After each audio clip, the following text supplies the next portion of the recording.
BJP வந்து முருகனுக்கு விழா நடத்துறது எங்களுக்கு பிரச்சனை இல்லை, உண்மையிலேயே பிரச்சனை இல்லை. ஆனால் இங்கே பிரச்சனை என்னன்னா, இத்தனை ஆண்டு காலமாக முருகன் இருட்டடிப்பு செய்யப்பட்டு கொண்டே இருக்கிறாரு. உங்களுக்கு உண்மையாகவே அந்த முருகன் மீது பக்தியும் அறிவும் பற்றும் இருந்ததுன்னா நீங்கள் முருகனை ஏன் இருட்டடிப்பு செய்ய விட்டீங்க? முருகனின் மீது பாசம் என்பது இவர்களுக்கு திடீரென்று வருவது பார்த்தா தான் நமக்கு வந்து வியப்பாக இருக்குது. அப்போ இந்த அளவிற்கு சிறப்புமிக்க முருக வழிபாடு எதனால் வடக்கில் வழக்கொழிந்து போனது? இதுதான் ஒரு அடிப்படையான கேள்வி. முருகன்கிற பேரை உங்களுடைய ஆதரவாளர்கள் பயன்படுத்துறாங்களா? ஏன் பயன்படுத்துறது இல்லையா? பயன்படுத்துறது இல்லையே. சுப்பிரமணியமிங்க, எல்லாம் ஒண்ணுதாங்க, ஸ்கந்தாம்பிங்க, எல்லாம் ஒண்ணுதாங்க. அப்ப ஏன் முருகான்னு பேர் வைக்கிறீங்க? ஸ்கந்தா மாநாடுன்னு பேர் வைக்கலாம்ல. தமிழங்கிட்ட மிளகா அரைக்கணும் மட்டும் அங்கே தூய தமிழ் முருகன்னு வரும். ஏன்னா நம்ம இதில் வேல் அப்படின்னா என்னன்னா, வேகமாக பாய்ஞ்சு போகக்கூடிய எல்லாமே வேல் தான். அந்த வேலும் வேற எந்த வடிவமும் இல்லை, விந்தணு வடிவம் தான். ஒரே வடிவம் தான். அதனாலதான் அது அந்த மாதிரியான வடிவம். கீழே வந்து ஒரு இது மாதிரிலாம் போட்டு இப்படி இருக்கும். நடுவில் இப்போ ஒரு பிரச்சனை ஞாபகம் வந்துச்சா? சிக்கந்தர். ஆமா ஆமா ஆமா, திருப்பரங்குன்றம் பிரச்சனை. அது இந்த சிக்கந்தர் யாருன்னு கண்டுபிடிச்சாச்சு. அது முருகன் தான். முருகனை தான் இஸ்லாமியர்கள் சிக்கந்தருங்கிற பேர்ல வழிபட்டு இருக்காங்க. அதுதான் பிற்காலங்கள்ல சிக்கந்தருங்க. அது முருகனுக்கு நம்ம ஆதிகால முன்னோர்கள் எப்படி வழிபட்டாங்க, அதே வழிபாட்டை ஒரு தரப்பு திருப்பரங்குன்றத்தில் அப்படியே நடத்திட்டு இருந்திருக்காங்க. திருப்பி வாராம போது பாரு. வக்கு வந்து அரசாங்க கட்டுப்பாட்டில் இருக்கிறது நல்லது. அதே போல இந்து அறநிலையத்துறையும் அரசாங்க கட்டுப்பாட்டில் தான் இருக்கணும். ஆமா, சரியா? இந்து மட்டும் பக்தர்களோட ஒப்படைன்னு இவன் இந்த பக்கம் பேசிக்கிட்டு அதை வக்க வந்து அரசாங்கம் தான் நடத்தணும்னு பேசுறது எவ்வளோ முரண்பட்ட கருத்து.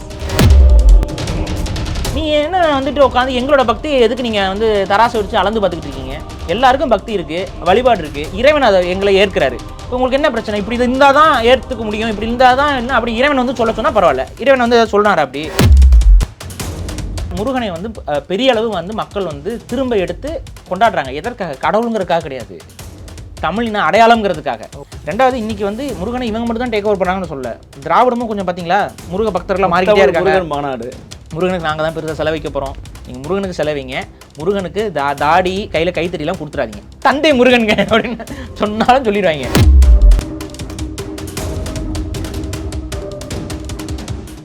நேயர்களுக்கு அன்பு வணக்கங்கள். இன்று நமது சிறப்பு நேர்காணல் பகுதியில் நம்மோடு இணைந்திருக்கிறார் தமிழ் தேசிய அரசியல் செயற்பாட்டாளர், வள்ளல் வலையொலி ஊடகத்தின் ஆசிரியர், மரியாதைக்குரிய திரு பாரிசாலன் அவர்கள். வணக்கம். வணக்கம். இன்னைக்கு நம்ம பார்த்துட்டு இருக்கிற நேரத்தில் ஒரு முக்கியமான ஒரு விடயம் குறித்து தமிழகம் முழுவதும் ஒரு பேசுபொருள் இருந்துகிட்டு இருக்கு. இந்து முன்னணி தலைமையில் நடத்தப்பட இருக்கக்கூடிய ஜூன் மாதம் 22ஆம் தேதி முருக பக்தர்கள் மாநாடு அப்படிங்கிறது. இந்த முருக பக்தர்கள் மாநாடு அப்படிங்கிறது முழுக்க அரசியல் மாநாடு தானே தவிர அது வந்து ஒரு பக்தர்களுக்கான மாநாடு இல்லை அப்படின்னு தமிழக அமைச்சர் திரு சேகர்பாபு அறிவித்திருக்கிறார். ஆனால் அந்த மாநாடு அப்படிங்கிறத நாங்கள் நடத்துவோம். ஏன்னா தமிழ்நாட்டில் வந்து முருகருக்கு எதிரான விஷயங்கள்லாம் பண்ணிக்கிட்டு இருக்காங்க. இந்த திராவிட மாடல் அப்படிங்கிறது முருகனுக்கு எதிரான ஒரு மாடலாக இருக்கிறதுன்னு தொடர்ச்சியான பரப்புரைகள் ஒரு பக்கம் மேற்கொண்டப்பட்டு வந்துகிட்டு இருக்கு. இந்த மாநாடு அப்படிங்கிறது அரசியல் மாநாடாக பார்க்குறீங்களா, இல்லை ஒரு ஆன்மீக மாநாடாக கடந்து போகணுமா? இந்து முன்னணி மாதிரியான இயக்கங்கள் முன்வைக்கக்கூடிய எதுவுமே அரசியலாக தான் பார்க்கப்படணும். அவர்கள் ஆன்மீகத்தை வளர்ப்பதற்காகவோ இல்லை வேறு எதையோ வளர்க்குறதுக்காகவோ எல்லாம் செய்யலை. ரெண்டாவது, முருகனின் மீது பாசம் என்பது இவர்களுக்கு திடீரென்று வருவது பார்த்தா தான் நமக்கு வந்து வியப்பாக இருக்குது. வரலாற்று ரீதியாகவே நீங்கள் எடுத்துக்கிட்டிங்கன்னா, ஒரு காலத்தில் வந்து குசான பேரரசு, மௌரிய பேரரசு காலகட்டத்தில் எல்லாமே, அதாவது கிட்டத்தட்ட ஒரு 1500க்கு முந்தைய காலகட்டங்கள் எல்லாத்துலேயுமே கிட்டத்தட்ட வந்து முருகன் வந்து இந்தியா முழுவதும் வழிபடப்படக்கூடிய கடவுளாகத்தான் இருந்திருக்கிறார். அதில் மிக பிரதான கடவுளாக இருந்திருக்கார். நீங்கள் எல்லோரா குடைவரை கோயில்லையுமே பார்த்தீங்கன்னா முருகனுக்கு சிலை என்பது பெரிய சைஸ் சிலையே இருக்குது.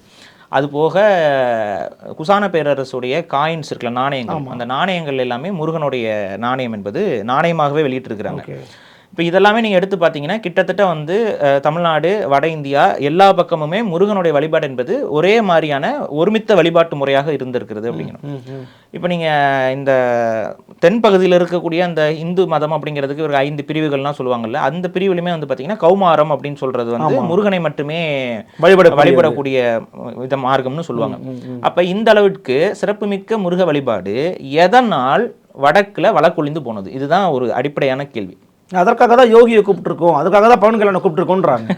நீங்கள் இது வழக்கொழிந்ததுங்கிறது இன்றைய காலகட்டத்தில் கிடையாது. இது வந்து கிட்டத்தட்ட எப்படி சொல்லணும்னா, நீங்கள் இப்போ வட இந்தியாவில் ஒரு வீட்டுக்கு போகிறீங்கன்னு ஃபார் எக்ஸாம்பிள் ஒரு பீகாரோ இல்லை உத்தரப்பிரதேசில் எங்கேயோ ஒருத்தவங்க வீட்டுக்கு போகிறீங்க அப்படின்னா அவங்களுடைய சாமி படங்கள் இருக்கும்ல, அதில் நீங்கள் முருகனே பார்க்க முடியாது. முருகன் இருக்க மாட்டார். ஓகே. நீங்கள் அதுக்கு பதிலாக வந்து பார்த்தீங்கன்னா சிவன் இருப்பார், விநாயகர் இருப்பார். அந்த எதில் முருகன் நீங்கள் பார்க்க முடியும்னு பார்த்தீங்கன்னா அந்த சிவனுடைய குடும்பம்னு சொல்லி ஒரு ஃபோட்டோ இருக்கும் பார்த்தீங்களா, இந்த ஃபோட்டோவில் மட்டும்தான் முருகனை வந்து போட்டு வச்சிருப்பாங்க. ஏன்னா அந்த குடும்பத்துலேருந்து விலைக்கு வைக்க முடியல அப்படிங்கிறனால, வேறு வழியே இல்லைன்ட்டு. அதுவும் இன்னொரு கொடுமை என்னன்னா, அந்த ஃபோட்டோஸ் எல்லாத்தையும் வரைஞ்சது வந்து தமிழ்நாட்டில். ஓகே. அது வந்து தமிழ்நாட்டில் ஓவியர்கள் வரைஞ்ச புகைப்படங்கள் தான். நம்ம ஊரில் வரைஞ்ச புகைப்படங்களை அங்கே நார்த்தில் விநியோகிப்பாங்கல்ல, அதே போல் அங்கே வரைகிற இதான் நம்ம இங்கே வாங்குறோம்ல, அதே போல் இங்கே வரைஞ்சு போன ஓவியங்கள் தான் நிறைய வந்து அங்கே பயன்படுத்துகிறாங்க அந்த ஃபோட்டோஸாக. அப்போ வேண்டுமென்றே நீங்கள் இன்னொன்று இப்போ நான் சொல்கிறேன், நீங்கள் காருக்கு இதுக்கெலாம் வந்துட்டு இந்த அக்சசரிஸ்லாம் வாங்குற கடைகள் இருக்கும். அங்கே வந்து பார்த்தீங்கன்னா இப்போ இந்தியாவை பொறுத்த வரைக்கும் கடவுள்களுடைய சிலைகளை வந்து காரில் வைக்கிறதுங்கிறது ஒரு நம்பிக்கையாக இருக்குது. இஸ்லாமியர்களில் தொடங்கி இஸ்லாமியர்கள் அவங்க வந்து ஒரு பிரநிலா இல்லை இந்த வேறு மாதிரி ஏதாவது வைப்பாங்க. இந்துக்கள் வந்து இது சில இதெல்லாம் வைப்பாங்க. கிறிஸ்தவர்கள் வந்து இயேசுவோடைய இதெல்லாம் வைப்பாங்க. அப்போ நீங்கள் போய் பார்த்தீங்க அப்படின்னா இதையும் கடந்து நீங்கள் நிறைய சிலைகளை பார்க்கலாம். அங்கே மிக்கி மவுஸ் சிலையில் தொடங்கி எல்லா சிலையும் அங்கே இருக்கும். தலையாற்ற பொம்மையிலேருந்து எல்லாம் இருக்கும். ஆனால் முருகனோட சிலையை நீங்கள் பார்க்க முடியாது. புரியுதுங்களா? இதெல்லாம் நான் அனுபவத்தில் நான் சொல்கிறேன் நான். ஓகே. அப்போ நீங்கள் முருகனுக்கு சிலை வாங்கணும்னா எங்கே வாங்கணும்னா, நீங்கள் வடபழனி முருகன் கோயிலுக்கு வந்து அங்கே தனியாக அந்த வீட்டில் பூஜை செய்யறதுக்குன்னு வைக்கிற சிலையில் சின்ன சைஸ் சிலையாக பார்த்து வாங்கிட்டு போய் அதை நீங்கள் பசை போட்டு தான் காரில் வைக்கணுமே ஒழிய, காருக்குன்னு இந்த சிலைகள் இதெல்லாமே வந்து பார்த்தீங்கன்னா எந்த கடைகள்லையுமே முருகன் கிடைக்க மாட்டார். இதெல்லாம் நீங்கள் இன்னொன்று பார்த்தீங்கன்னா, நீங்கள் இப்போ நார்த் இந்தியாவுக்கு போகிறீங்க அப்படின்னா அங்கே வந்து இந்த சாமி போஸ்டர்ஸ்லாம் விற்பாங்க நிறையா. இந்த போஸ்டர்கள் புகைப்படங்களில் கடைகளில் நான் வந்து உங்களை வீடுகளில் நான் சொன்னேன். இப்போ கடைகளில் நீங்கள் நார்த் இந்தியா கோயிலுக்குலாம் போங்களேன். இப்போ நம்ம ஊர் கோயிலுக்கு வந்தீங்க அப்படின்னா எல்லா புகைப்படங்களும் கிடைக்கும். நீங்கள் வந்து சாமி கோயில் பக்கத்தில் ஒரு இருக்குன்னா அங்கே எல்லா சாமியுடைய புகைப்படமும் உருவம் சிலைகளை எல்லாமே விற்பாங்க. ஆனால் முருகனுடைய சிலைகள் நீங்கள் நார்த் இந்தியாவில் வாங்குறது ரொம்ப ரொம்ப கஷ்டம். இருக்காது. அதுக்கு ரீசன் என்னன்னா, தெரிந்தோ தெரியாமலோ ஒரு காலகட்டத்தில் முருகன் என்பவர் இனத்திற்கான கடவுளாக வரையறுக்கப்பட்டு விட்டார். அது ஒட்டுமொத்த இந்தியாவிலையுமே ஒரு இனத்திற்கான கடவுள் முருகன் அப்படிங்கிற ஒரு புரிதல் என்பது உருவாகிவிட்டது. அதை வந்து அவங்க இந்தியா முழுக்க முருகனுடைய வழிபாடே இருந்திருந்தாலும் அந்த வழிபாட்டை செய்தவர்கள் வந்து தமிழர்கள் தான். புரியுதுங்களா?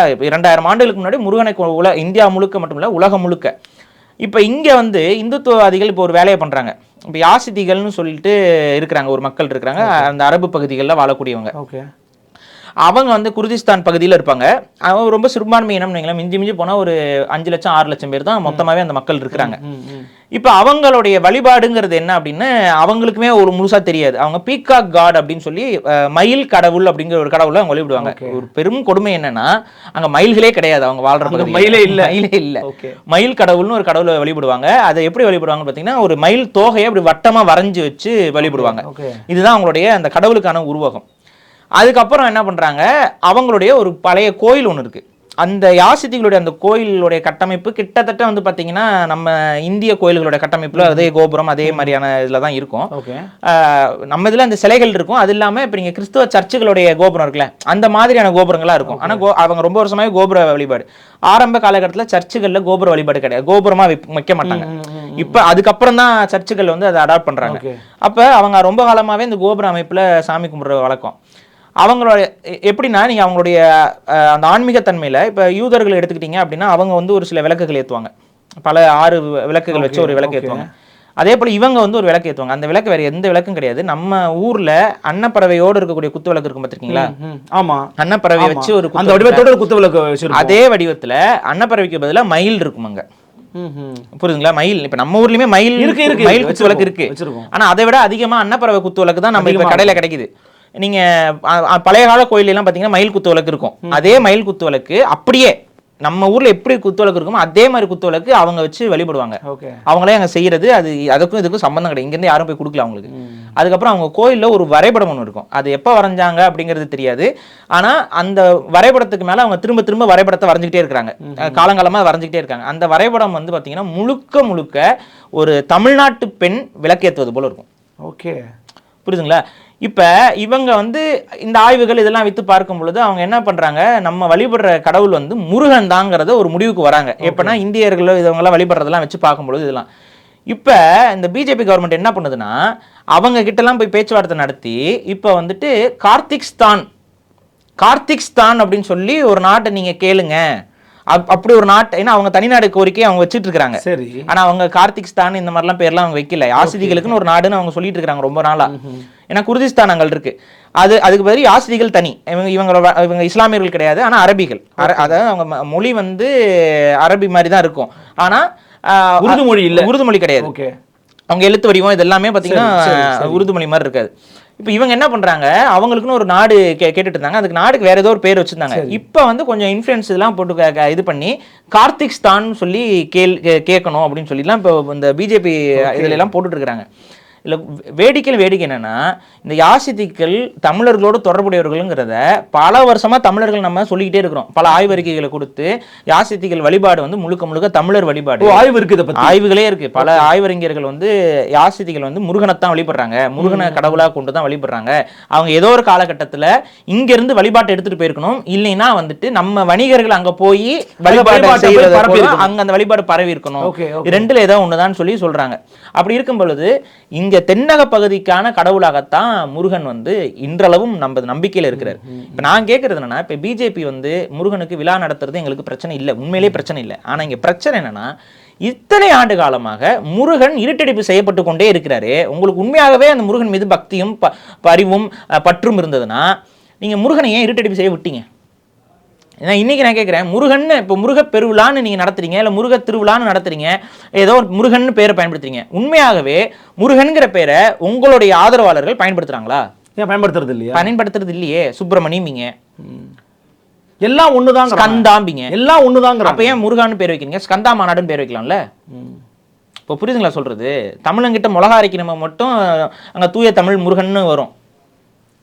இப்போ நான் என்ன கேட்குறேன், முருகனுடைய வழிபாடுங்கிறது தமிழர்களுடைய ரத்தமும் சதையுமாக இருக்கக்கூடிய வழிபாடு. காரணம் நீங்க குறிப்பா தமிழர்கள்ன்ற வார்த்தையை பயன்படுத்திக்கிட்டே இருக்கீங்க. அவங்க என்ன சொல்றாங்கன்னா, இந்துக்கள்லாம் ஒன்றுபடணும், இந்துக்களுடைய தலைவராக இருக்கக்கூடிய, இந்துக்களின் கடவுளாக இருக்கக்கூடிய முருகனை வழிபட நம்ம எல்லாம் ஒன்று சேரணும், 5 லட்சம் பக்தர்கள் ஒன்று கூடணும்ன்றாங்க. ஆனா நீங்க மீண்டும் மீண்டும் தமிழர்கள்ன்ற வார்த்தை பயன்படுத்திட்டே இருக்கீங்க. ஏன் அப்படி சொல்றேன்னா, வட இந்தியாவில் இருக்கக்கூடிய இந்துவும் கூட முருகனை அவன் சாமி கும்பிடுவீங்களான்னு கேட்டா அவனை கும்பிடுவான். ஆனால் அது பிரதான கடவுளாக அவன் ஒருபோதும் அவன் பார்த்ததே கிடையாது. முருகனை வந்து அவங்க சும்மா இந்த நாடகத்தில் இதிலெல்லாம் இந்த சிவனை பற்றியான இதுல எல்லாம் முருகனை காட்டுவாங்க போவாங்க. ஏன்னா இந்த திருவிளையாடல் புராணம் அதெல்லாம் இங்கே தாங்க, அங்கெல்லாம் கிடையாதுங்க. அதெல்லாம் இந்த புராணங்களை தான் அவங்க வந்து எடுத்துட்டு அதை பயன்படுத்திக்கிட்டு இருக்கிறாங்க. இப்போ அந்த இதுக்காக தான் முருகன் கதாபாத்திரத்தை அவங்க பயன்படுத்துறாங்களே ஒழிய, மற்றபடி முருகனுக்கு அவங்களுடைய வழிபாட்டு இடங்கள்ல இடமே இல்லை. ஒரு சைடு ஆக்டர் மாதிரி வச்சிருக்காங்க. இப்போ குடும்பத்தில் எத்தனை பேருன்னு கேட்டால் 2 பேருங்கன்பாங்க. ஏங்க அப்படி இவரை கும்பிடுறது இல்லை? விநாயகருக்கு கொடுக்கக்கூடிய முக்கியத்துவத்தை முருகனுக்கு அவங்க கொடுக்கறது கிடையாது. தெய்வத்தில் வைக்கப்படும். அப்போ வையத்தில் வாழ்வாங்க வாழணும். அப்போ வாழ்வாங்க ஒருவன் யார் வாழ முடியும்னா எல்லாருக்கும் நன்மை மட்டுமே செய்யக்கூடியவனால தான் அந்த இடத்துல நிற்க முடியும். அப்போ அந்த மாதிரி இடத்துக்கு யார் போவா அப்படின்னா, ஒரு அரசன் போக முடியும், அந்த தலைவன் போக முடியும், இல்லை மக்களுக்காக ஒரு மருத்துவர், இந்த மாதிரி மக்களோட உயிரை பாதுகாத்த இப்படிப்பட்டவர் தான் போக முடியும். அப்படி எல்லாத்தையும் செய்தவர் தான் முருகன். தமிழ் சமூகத்திற்கு வெளியிலிருந்து படைகள், இதை நான் மட்டும் சொல்லலை, நீங்கள் ஒவ்வொரு கோயில் தலபுராணமும் முருகனுக்கு இருக்கக்கூடிய தலபுராணத்தில் கடல் வழி வந்த பகையை முறியடிச்ச வரலாறு இருக்கும். அதுக்கப்புறம் வந்து வான்வழி தாக்குதலை முறியடிச்ச வரலாறு இருக்கும். இந்த வான்வழி தாக்குதல், வான்பகை அப்படிங்கிறது எதை சொல்றாங்கன்னா, மீட்டியர்ஸ் இருக்குல்ல, அதைத்தான் வான்பகைங்கிறாங்க இவங்க. அதெல்லாம் நம்ம சங்க இலக்கியத்தில் எடுத்து பார்த்தோம்னா, மீட்டியர் ஃபால் மூலமா உலகத்துல பெரிய அழிவுகள் ஏற்படும். இந்த அழிவுகளை முன்கூட்டியே உணர்ந்து அதுல இருந்து மக்களை பாதுகாத்திருக்கிறாரு முருகன். இது இலக்கியங்கள் இருக்கு. வான்பகை அப்படின்ட்டு, அந்த வான்பகை பொறாது வேலை வந்து வானை நோக்கி வீசினாருன்ட்டு. அது வேலை வான் நோக்கி வீசினாருன்னா அது என்ன மிசைலா, அது என்னன்னு நமக்கு ஒன்றும் புரியல. ஆனா பாடல் அப்படி இருக்கு. இது பாடல் அப்படி இருக்கு. ஏன்னா நம்ம இதுல வேல் அப்படின்னா என்னன்னா, வேகமாக பாய்ஞ்சு போகக்கூடிய எல்லாமே வேல் தான். அந்த வேலும் வேற எந்த வடிவமும் இல்லை, விந்தணு வடிவம் தான். ஒரே வடிவம் தான். அதனாலதான் அது அந்த மாதிரியான வடிவம், கீழே வந்து ஒரு இது மாதிரிலாம் போட்டு இப்படி இருக்கும். அப்ப முருகன் என்பவர் ஒரு படைப்புக்கான ஒரு இந்த மனித சமூகம் எப்படி ஒரு நோய் இல்லாமல் ஒரு குழந்தையை பெற்றுக்கொள்ளணுங்கிற அந்த மாதிரியான அறிவுகளை வந்து நமக்கு சொன்னவர்கள் சித்த மரபு உடையவர்கள். அப்ப முருகன் வந்து விவசாயத்திற்கு, அதனாலதான் நீங்க வந்து இப்ப நீங்க கிழங்குகள் இதுக்கெல்லாம் வள்ளிக்கிழங்குனே பேரு. நீங்க வள்ளினா வந்து முருகனுடைய மனைவின்னு நினைச்சுக்கிறீங்க. ஆனா உண்மையிலே என்னன்னா, இது முருகனுக்கு 2 மனைவி. இதெல்லாமே வந்து நம்ம ஒரு சில விஷயங்களை வந்து கடவுளோட வச்சு சொல்லணுங்கிறதுக்காக சொல்றதுதான். கடவுளே 2 மனைவி கட்டியிருக்காரு, அதனால தமிழர்கள் அப்படி நம்ம புரிஞ்சுக்க கூடாது. நீங்க வள்ளி பாத்தீங்கன்னா எப்பயுமே பச்சையா தான் இருப்பாங்க. நீங்க பாத்துருப்பீங்க. ஏன் பச்சையா இருக்காங்க? இயற்கையில மனிதன் பச்சையாவா இருக்கான் இல்ல. அப்ப அது சிம்பாலிசம். வள்ளிங்கிறது ஒரு உருவகம். ஓகே. நீங்க அதே போல நீங்க முருங்கைக்கீரை, அந்த முருங்கைக்கீரையும் வந்து பார்த்தீங்கன்னா பிறப்பு தத்துவத்துக்கான ஒரு மூலிகை தான். ஆமா ஆமா. அதுக்கப்புறம் வந்து இந்த முருகு அப்படிங்கிறப்ப நீங்க வட இந்தியால கோழிக்கு பேர் என்ன தெரியுங்களா? தெரியாது. முருகன். முருகு. முருகு. முருகு கோழிக்கு. ஓகே. சேவலுக்கு முருகன் தான் சொல்லுவாங்க. ஓகே.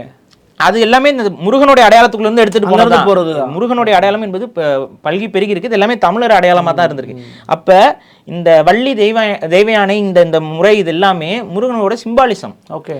அதாவது என்னன்னா வள்ளி என்பது பச்சையா இருக்குன்னா பச்சையம்மன் என்பது விவசாயத்திற்கான கடவுள். விவசாயத்தையும் முருகன் வந்து செஞ்சிருக்காருங்கிறதுக்கான ஒரு சிம்பல், அது ஒரு அடையாளம். தெய்வ யானை அப்படிங்கிறது வெள்ளை யானையை குறிக்கிறது.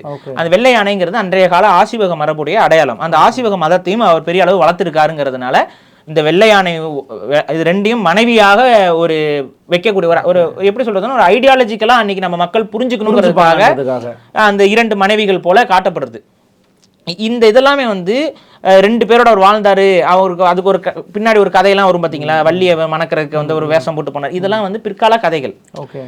இந்த உண்மையான காரணங்கள் மறைக்கப்பட்டு, அந்த ஆன்மீக காரணங்கள் மறைக்கப்பட்டு, அதற்கப்புறம் அந்த காரணங்களுக்கு விளக்கம் கொடுக்கறதுக்கு வழி இல்லாம அப்படியே வேற ஒரு கதை சார்ந்த விஷயங்களை சொல்லி அப்புறம் ஒவ்வொரு திருத்தலுக்கும் இந்த மாதிரி நிறைய தவறான புராண நிறைய கதைகளை வந்து உருவாக்கிட்டு இருக்கிறாங்க.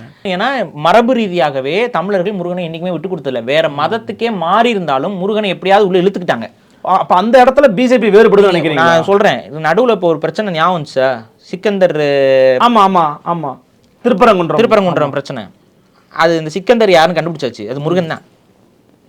முருகனைத்தான் இஸ்லாமியர்கள் சிக்கந்தருங்கிற பேர்ல வழிபட்டு இருக்காங்க. அதுதான் பிற்காலங்கள்ல சிக்கந்தருங்க. அது முருகனுக்கு நம்ம ஆதிகால முன்னோர்கள் எப்படி வழிபட்டாங்க அதே வழிபாட்டை ஒரு தரப்பு திருப்பரங்குன்றத்துல அப்படியே நடத்திட்டு இருந்திருக்காங்க. திருப்பி வாரமாட போது பாரு. இல்லைங்க, உண்மையில நான் சொல்றேன். இப்ப நீங்க அந்த திருப்பரங்குன்றத்துல இங்க மறைக்கப்பட்ட செய்தி என்னன்னா, அது இஸ்லாமியர்கள் மட்டும் அந்த இடத்துல போய் பலி கொடுக்குறாங்க, அந்த இடத்துல போயிட்டு இது பண்றாங்கன்ட்டு. ஆனா நம்ம நடப்புல விசாரிச்சு பார்த்ததுல உண்மையிலே இஸ்லாமியர்கள் மட்டுமே அந்த வழிபாட்டை செய்யறது இல்லை. இஸ்லாமியர்களும் செய்கிறார்கள், தமிழர்களும் செய்கிறார்கள். அதாவது சாரி, அவர் தமிழ் இஸ்லாமியர்கள்னு சொல்ல, அதாவது என்னன்னா சாமானிய தமிழர்களும் அங்க போயிட்டு நீங்க சொல்லக்கூடிய சோகால்டு ஹிந்துஸ்ன்னு சொல்றீங்கல்ல, அந்த தமிழர்களும் போயிட்டு முருகனுக்கு வந்து அதாவது அங்க இருக்கக்கூடிய சிக்கந்தருக்கு வந்து நேர்ந்து விடுறாங்க. அதே போல இஸ்லாமியர்களும் நேர்ந்து விடுறாங்க. இவங்க 2 பேருமே போயிட்டு வேண்டிக்கிறாங்க. இப்ப இங்க கொடுமையிலும் கொடுமை என்னன்னா, ஆக்சுவலா இந்த மாதிரி வழிபடுற முறையே வந்து இஸ்லாத்துல வந்து தவறு. ஒருத்தருக்கு வந்து நேர்ந்து விட்டுட்டு அதை போய் பழி கொடுத்து அங்கே போய் நான் வேண்டிக்கிறதுங்கிறத கான்செப்ட்ங்கிறதே வந்து இஸ்லாமிய மார்க்கத்தில் பிழை அவங்க பண்ணக்கூடாது. அதை நீங்கள் வந்து சிக்கந்தரை கந்தருங்கிறீங்க. கந்தர் தான் ஆதிகால தமிழர் வழிபாட்டு முறையில் அவங்க அப்படியே தொடர்றாங்க. இன்னைக்கு இந்த கருத்தை வந்து அவங்களுக்கு எதிரானதாக மாறிட போகுதுங்கிறதுனால அதை கேட்குறேன், மீண்டும் வலியுறுத்துறது. நான் சொல்கிறது என்ன, அது முழுக்க முருகனுக்கான வழிபாட்டு மலை தான். அதில் எனக்கு மாற்று கருத்து இல்லை. இன்னைக்கு வந்து அதில் நீங்கள் வந்து வக்ஃப் போர்டு வாரியத்தில் இருக்கக்கூடிய பிரச்சனைகள் எல்லாம் நான் மாறுபடலை.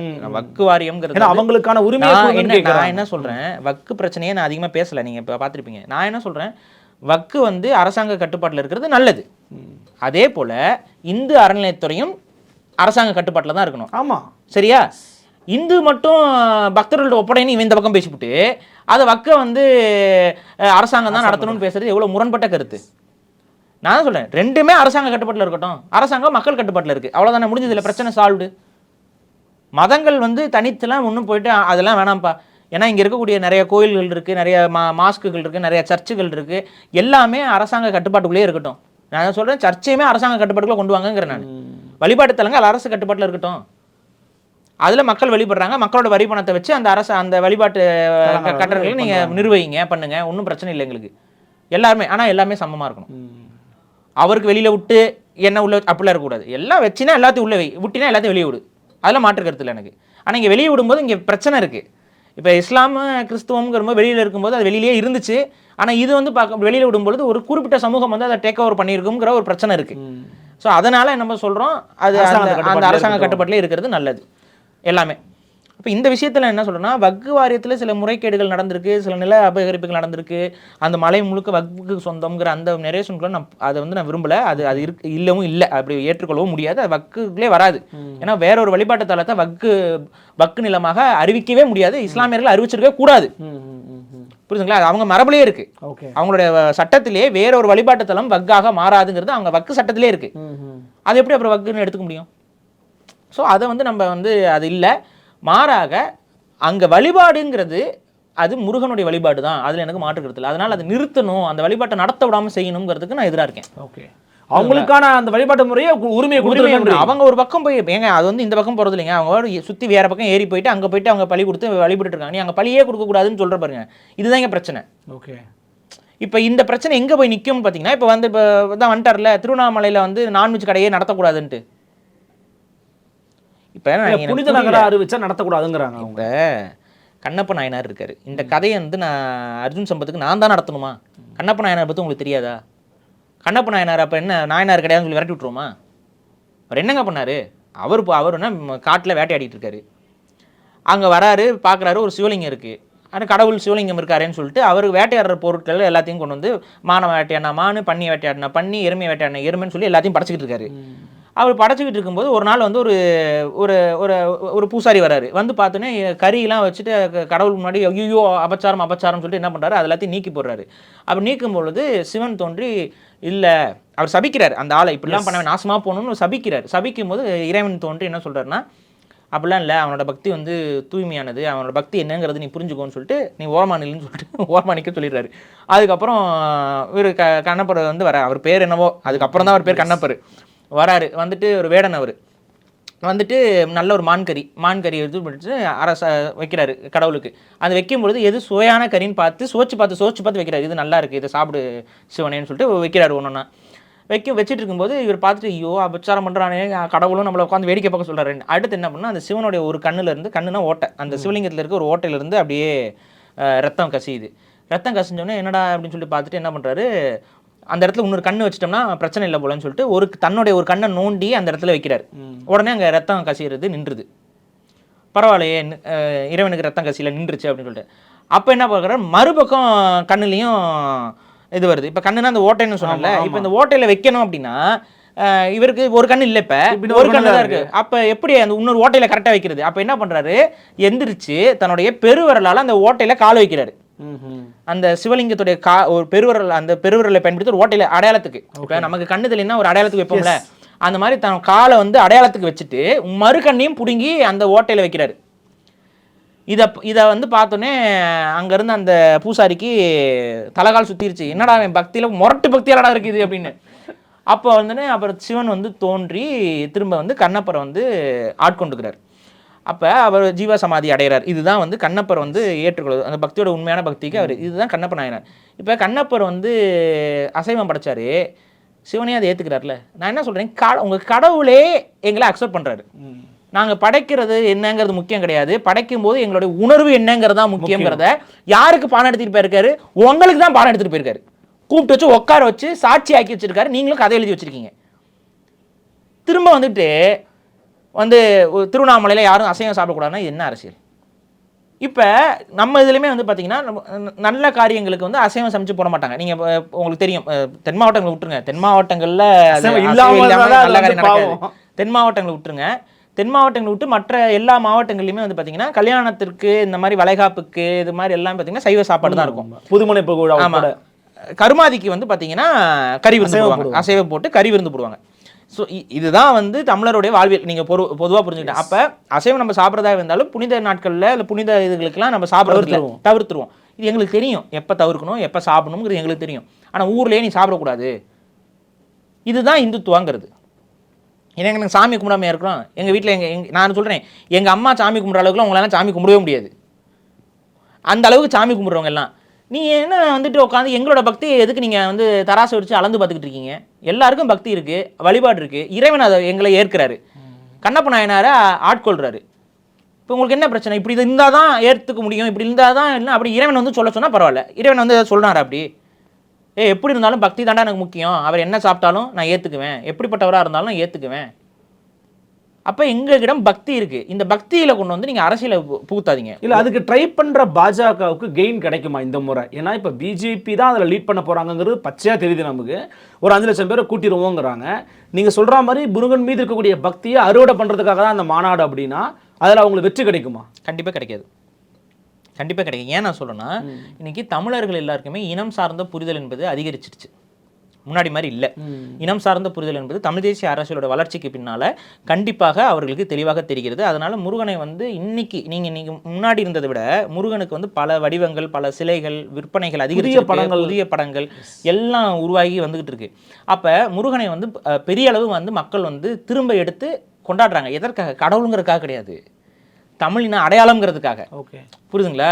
கடவுளுங்கிறத கடந்து தமிழின அடையாளம்ங்கிறதாக மக்கள் வந்து இன்னைக்கு பார்க்க தொடங்கிட்டாங்க. இந்த பார்வை மக்களுக்கு வராதுச்சு. அப்புறம் நான் சொன்னேன்ல மேற்கூறிய காரணங்கள், வட இந்தியாக்கெல்லாம் அவங்களாம் ட்ரிப்லாம் போகிறாங்க வராங்க. அப்போ போகும்போது முருகனை யாருமே கும்பிட்றது இல்லைங்கிற அந்த ஒரு ஆதங்கம் வருது. அது மட்டும் இல்லாமல் இங்கே தமிழர்களை பொறுத்த வரைக்கும் ஒரு கடவுள் நம்பிக்கையில் அவங்க உண்மையாக இருப்பாங்க. இன்னைக்கு இவங்கெல்லாம் பேசுகிறாங்கல்ல, இவங்கெல்லாம் கடவுள் நம்பிக்கையில் உண்மையாக இருக்க மாட்டாங்க. ஏன் நான் சொல்கிறேன் அப்படின்னா, நீங்களே நாளைக்கு சாமியார் வேஷம் போட்டு உட்காருங்க, நம்மளால உங்களை நம்ப மாட்டான். ஏதோ ஏமாத்துறான் ஏன் அப்படின்னு சொல்லிட்டு போயிடும். ஆனால் இவனுங்க தான் வரிசையில் போய் நின்று நம்பிக்கிட்டு இருப்பாங்க. நான் என்ன கேட்குறேன், கடவுள்னு ஒரு சில பேரை நீ வச்சிருக்கிற, இவங்களை மீறி எதுவுமே அணுவும் அசையாதுன்னு நீ ஏன் சொல்லிடுற? சொல்லிவிட்டு திரும்ப ஒரு நம்ம மனுஷனாக வாழ்ந்தவங்களெல்லாம் அவரோட அவதாரம், இவரோட அவதாரம்னு சொல்லி கொண்டு வந்து இன்னைக்கு கண்ணு முன்னாடி வாழ்ந்துட்டு போனவங்களெல்லாம் எடுத்து கொண்டு வந்து சாமியை மாற்றிக்கிட்டு இருந்தா, இப்போ ஒருத்தெல்லாம் இப்படி குத்தாச்சு உட்காந்துருப்பாரு, பார்த்துருப்பீங்க. அவரெல்லாம் நம்ம தமிழர்கள் கும்பிட மாட்டோம். யார் கும்பிடுவா? அவர் சாமி இடத்துக்குள்ள ஒன்றும் வைக்க மாட்டோம். தமிழர்கள் வந்து அப்படி வைக்கவே மாட்டோம். ஆனால் யார் வைக்கிறா? நீங்கள் பார்த்துருப்பீங்க மற்றவங்களோட இதுலாம்.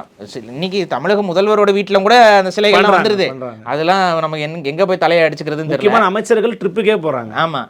அப்போ நான் என்ன சொல்கிறேன், இந்த வழிபாடு வந்து தமிழர் வழிபாடு அல்ல. இந்த மாதிரி டக்குன்னு ஒருத்தன் வந்து சாமி ஆகிறது போகிறது. இப்போ வள்ளலார் இருந்தாருன்னா வள்ளலாரை வந்து எல்லாரும் டப்புன்னுலாம் ஏற்றுக்கல. வள்ளலார் வந்து ரொம்ப வருஷம் சொல்கிறார், அவரே பாடிட்டு போயிட்டார். கடை விரித்தேன் கொள்வார் இல்லை சுருட்டி கொண்டேன்னு அவர் சொல்கிறாருன்னா புரிஞ்சுக்கணும். ஒரு ஆள் இவங்க சொல்கிற இந்த ஜக்கி வாசுதேவங்கிறவர் தஞ்சை பெரிய கோயிலில் இருக்கக்கூடிய சிவலிங்கத்தை யாரும் கும்பிட மாட்டாங்க தெரியுமா? புது கதையாக இருக்குது. நாங்கள் எல்லாருமே தஞ்சாவூரில் இருக்க அத்தனை பேரும் பெருவுடையார் கோயிலுக்கு தான் இப்போ சாமி கும்பிட்றோம். ஆனால் தஞ்சை பெருவுடையார் கோயிலில் சாமி கும்பிட மாட்டாங்க தெரியுமான்னு விளக்கம் கொடுக்குறாரு. ஏன்னா அது ராஜராஜ சோழன் அது ஒழுங்காக வைக்கலையா, ராஜராஜ சோழன் ஒழுங்காக வைக்கல பேசியிருக்காருங்க. இது ஓகே, இந்த மாதிரிலாம் வேறு ஏதாவது பேச முடியுமா? நான் சொல்லவா உட்காந்துக்கிட்டு? என்ன எல்லாம் கடிச்சு குதறிட மாட்டீங்க? காத்துக்கிட்டு இருக்காங்க. ஏதாவது ஒரு கோயில் ஏதாவது ஒன்று சொன்னோம்னா ஒன்று கடிச்சு குதறது. எங்கள் ஆகமோ அது இதுன்னு உன் ஆகமத்தையே தப்புன்னு ஒருத்தர் பேசியிருக்காரு. உன் ஆள் தானே பேசியிருக்காரு, ஏன் ஒன்றுமே சொல்லலை? அப்போ புரியுதுங்களா? நம்மளுடைய கோயிலுக்கு போகக்கூடாது, வேறு எங்கே போனோம்? இந்த ஈசால இவர் தியான லிங்கத்தை வச்சிருக்காருல்ல, அதில் போய் சாமி கும்பிட்டோம்னா எல்லாம் நடந்துடும். அப்போ அதை கொண்டு வரதுக்கு அது ப்ரைவேட்டு, இது கவர்மெண்ட்டு. புரியுதுங்களா? எப்படி ஒரு பிரைவேட் ஸ்கூல்காரர் வந்து கவர்மெண்ட் ஸ்கூல்லாம் வந்து எஜுகேஷன் நல்லா இருக்காதுங்கிற, அதே போல் கவர்மெண்ட் கோயிலெல்லாம் வந்து சாமிக்கு பவர் இல்லைங்க. என் கோயிலில் சாமிக்கு பவர், பிரைவேட் சாமியார் இதெல்லாம் அனுமதிக்கலாமா? உண்மையாக பக்தி எனக்கு கோவம் வருது இல்லை, உனக்கு ஏன் வரல? இதுதான் சங்கீத்தனங்கிறது. உண்மையாகவே பக்தி இருக்கு, எனக்கு கோவம் வருது, உனக்கு வரலைன்னா இதுதான் சங்கீத்தனம். நீ கோவப்படுறதுக்கு முன்னாடி யார் என்னன்னு பார்த்துட்டு கோவப்படுற பாரு. இங்கே தான் சங்கீத்தனம் ஆரம்பிக்குதுங்கிறேன் நான். அந்த ஒருத்தர் ஒரு பாபா ஒருத்தர் இருப்பார்ல, ஒல்லியா ஒருத்தர், அந்த டான்ஸ் ஆடுவார் பயங்கரமா, பேர் ராம்தேவ். அவர் வந்து நான் இயற்கையாக மக்களுக்கு கொடுக்குறேன் அப்படின்னு சொல்லிட்டு ஒரு கடை ஆரம்பிச்சார். ஆமாம், அந்த கடை பேரும் நான் மறந்துட்டேன். நல்ல பேர் மறந்துட்டேன். இப்போ கொஞ்சம் கண்ணில் படாது இந்த கடைகள். ஆமாம், இப்போ இல்லை. ஏன்னு யோசிச்சிருக்கீங்களா? பெரிய ஸ்கேமில் மாட்டினாங்க. அங்கே கிடைக்கிற நெய்யில் தொடங்கி அங்கே கிடைக்கக்கூடிய ஒவ்வொரு பொருள்களையும் கலப்படம் கலப்படம் கலப்படம். நெய்லாம் என்ன கலப்படம் நான் சொல்ல விரும்பல, என்ன கலப்படம் இருந்திருக்கும் நீங்களே புரிஞ்சுக்கோங்க. ஓகே, ஆர்கானிக் நெய், ஆர்கானிக்னு சொல்லி எல்லாம் போய் அது பெரிய அளவில் ப்ரூவ் ஆகி எல்லாரும் திட்ட ஆரம்பிச்சதுக்கு அப்புறம் அப்படியே கொஞ்சம் கொஞ்சமாக கடையை காலி பண்ணிட்டாங்க. இப்போ வரைக்கும் அவர் சேஃப் தான். ஓகே, அவர் எதுவும் பண்ண முடியாது, அவர் எதுவும் பண்ணலை. ஆனால் கடைகள் மக்கள் அப்படியே கொஞ்சமாக வியாபாரம் படுத்து இன்னைக்கு டோட்டல் எக்ஸ்போஸ். இப்போ பார்த்தீங்கன்னா அந்த கடைகள் வந்து பெருசாக கிடையாது. ஆனால் நீங்கள் ஒரு 5 வருஷத்துக்கு முன்னாடி போய் பாருங்கள், அந்த கடைகள் எத்தனை இருந்துச்சு, சென்னையிலே எத்தனை இருந்துச்சுன்னு உங்களுக்கு தெரியும். ஏன் நீ எதுவுமே பேசலை? ஒரு சாமியாராக இருந்துட்டு ஏமாத்தலாமா? நான் சொல்கிறேன், சாமியார் பிஸ்னஸ் பண்ணுறது தப்பு இல்லைங்க. நான் சொல்கிறேன், அவர்கிட்டனாச்சும் சாமிக்கு பயப்படுற ஒரு நபர், அவர்கிட்டனாச்சும் பொருட்கள் வந்து கலப்படம் இல்லாமல் இருக்கும்னு நம்பிக்கிட்டு வருவாங்கல்ல, அவங்கள ஏமாத்துற, அவங்கள போய் நீ ஏமாத்தினா அதில் கலப்பட பொருட்களை வச்சு வித்துக்கிட்டு இருந்தா அப்போ காசு, அப்போ கடவுள் யார் உனக்கு? கடவுள் யார் உனக்கு? ஏமாத்தினா வந்து நரகத்தில் இடம்னு சொல்கிறீங்க, மோட்சம் கிடைக்காதுங்கிறீங்க, கடவுள் கண்ணை குத்திருங்கிறீங்க. ஆனால் தெரியுதுல்ல, காசுக்காக நீ ஏமாத்திரல, மக்களை ஏமாத்திரல, அப்போ உங்க கண்ணை கத்துவதா? அப்போ இதுதான் இவங்களோட ஆன்மீகம். இந்த ஆன்மீகத்தை ஒருபோதும் தமிழர்கள் நம்ப மாட்டார்கள். நீ முருகனை வந்து சாமி கும்பிட்டியா, சாமி கும்பிட்டு.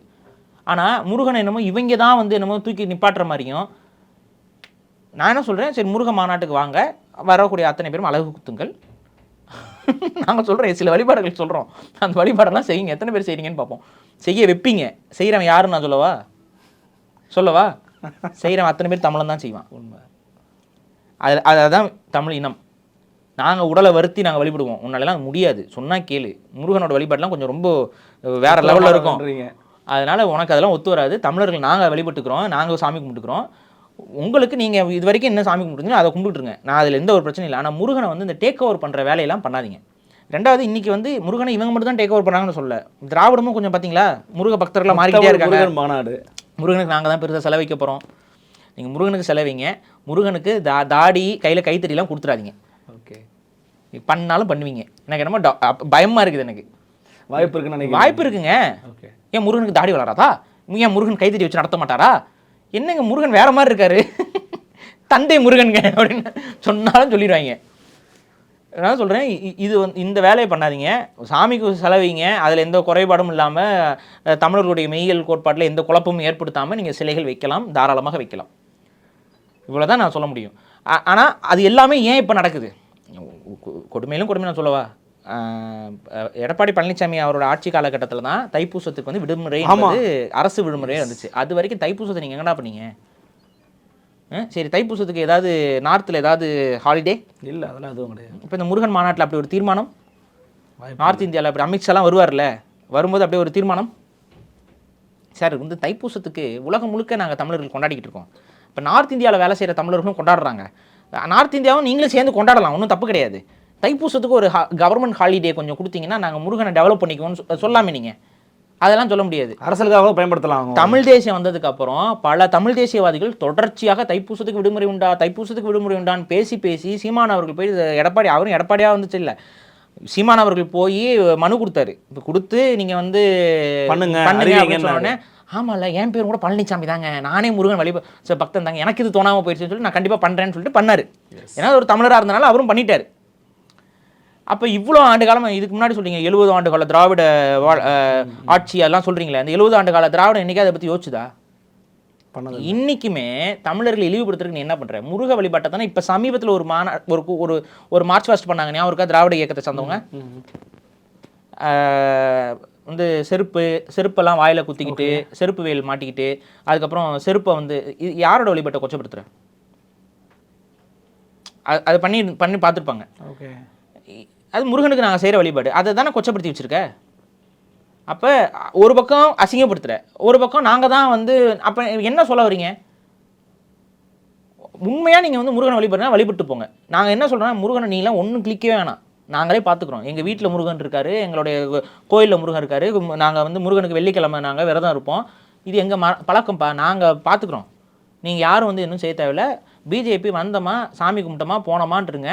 நீங்கள் முருகனை பேரை வச்சுக்கிட்டு, இன்னொன்று சொல்கிறேன், கடவுள் நம்பிக்கை உங்களுக்கு எல்லாருக்கும் இருக்கும், முருகனை வச்சுக்கிட்டு நீங்கள் எதுவுமே இங்கே பண்ண முடியாது. முருகனே அதுக்கு அலோவ் பண்ண மாட்டார், உங்கள் அனுமதியே கிடைக்காது. பாஜகவுடைய அரசியல் தமிழ்நாட்டில் முருகனை வச்சு எடுபடாது அப்படின்னு சொல்லியிருக்கிறீங்க. பொறுத்திருந்து பார்க்கலாம் இந்த விவகாரங்கள் எப்படி வளர்கிறது அப்படின்னு. எங்களுக்காக ஒரு வருகனையும் கருத்து மிக்க நன்றி பாரி. நன்றி.